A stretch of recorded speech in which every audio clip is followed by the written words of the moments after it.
Greetings, this is Pastor T with another installment of Connecting the Dots Unscripted. I want to talk a little bit today about states writing laws to encroach upon what is allowed in other states and how that's just not done. A perfect example would be gambling.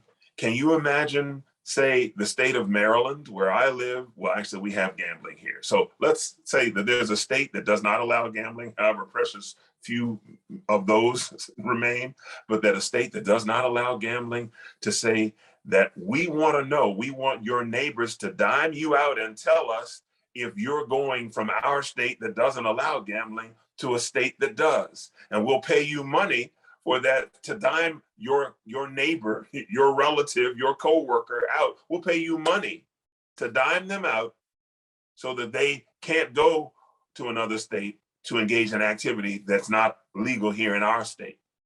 And then perhaps even, oh, and we're going to sue the casinos in other states in order to, because it's contrary to what we do in our state. Or how about this?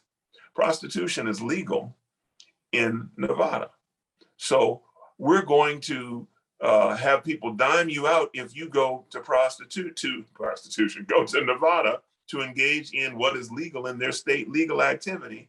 And we're going to pay you to dime them out. And then we're going to try and sue people in that state in spite of what they have determined to be legal in their state so that you can't do it there. That's what's happening with respect to abortion rights, is they're saying, we're not going to have abortion in Ohio.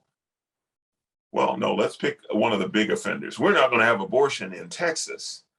And we're going to pay people to let us know if they think you might be pregnant, so that you're trying to escape our state borders to go to another state nearby, New Mexico usually, to receive the medical care that you desire for your situation.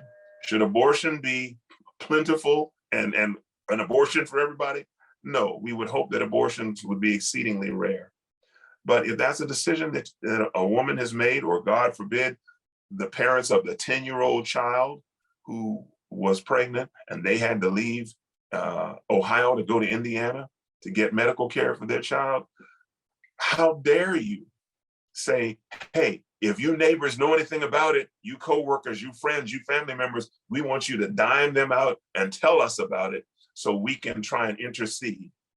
And if we can't intercede, we'll sue the people in the state where it's legal, because it's contrary to what we want done in our state.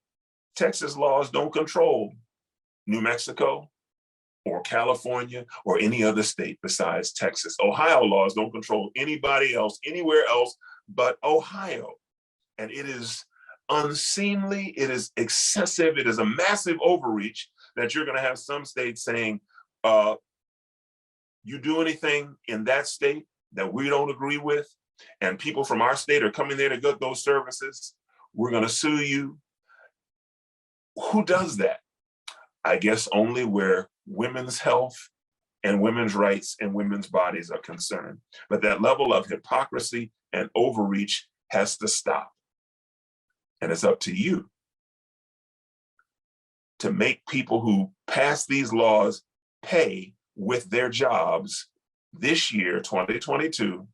When you go to the polls, fire those rascals, replace them with people who make sense, who will enact policies and pass laws that make sense, that are fair to all of our citizens, and not just to the 48% of our citizens who are men, disrespecting the 52% of our citizens who are women and girls. That's it for me today. This is Pastor T, Connecting the Dots Unscripted. Over and out.